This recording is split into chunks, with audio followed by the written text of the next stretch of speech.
আসসালামু আলাইকুম। তো গাইজ, আমার পাশে হাবিবুর রহমান ভাই আছে। তো উনি 1 বছর যাবৎ এক ঝামেলায় ভুগতেছিল।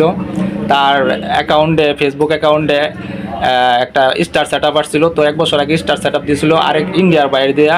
তো কিভাবে দিছিল একটু ওনার মুখে শুনি আমরা। আসসালামু আলাইকুম গাইজ। আমি এক ইন্ডিয়ার এক বন্ধুর সাথে একসাথে চাকরি করতাম। তারা দিয়ে আমার মোবাইলের সেট আপটা দিয়েছিলাম, কিন্তু আমি বুঝতে পারি নাই সে আমার সাথে প্রতারণা করবে। তার অ্যাকাউন্ট দিয়ে আমার স্টার যত মানুষে গিফট করছে সব তার অ্যাকাউন্টে নিয়ে গেছে। আমার অ্যাকাউন্টের 12টা বাজাই দিছে, বুঝছেন? এরকম আমার মতো ভুল করবেন না। যদি আপনারা স্টার ফেসবুকের সেট আপ দিতে চান, এই বড় ভাইয়ের কাছে আসবেন। সবার স্টার সবার সেট আপ দিয়ে দেবে, স্টার সেট আপ। তো ওই যে উপরে দেখতেই পাচ্ছেন, এখানে ওই যে পাইপল দিয়ে দিছিল বাংলাদেশে, তো আর কি পাইপল নাই, ওর কিন্তু পাইপল দিয়ে দিছিল ইন্ডিয়াতে। তো ওটাও কিন্তু আমি ঠিক করে দিয়েছি। তো এখন মোটামুটি ওনার আইডিটা ঠিক আছে, এখন সেট আপটাও আছে। এখন যত ডলার আসবে, স্টার আসবে, গিফট আসবে, সম্পূর্ণ ওনার ব্যাঙ্ক অ্যাকাউন্টে আসবে। তো এই পর্যন্তই। সবাই একটু সাবধানে সেট আপ করাবেন, অন্য কারোর মাঝে প্রতারিত হবেন না। সবাই ভালো থাকেন, সুস্থ থাকেন।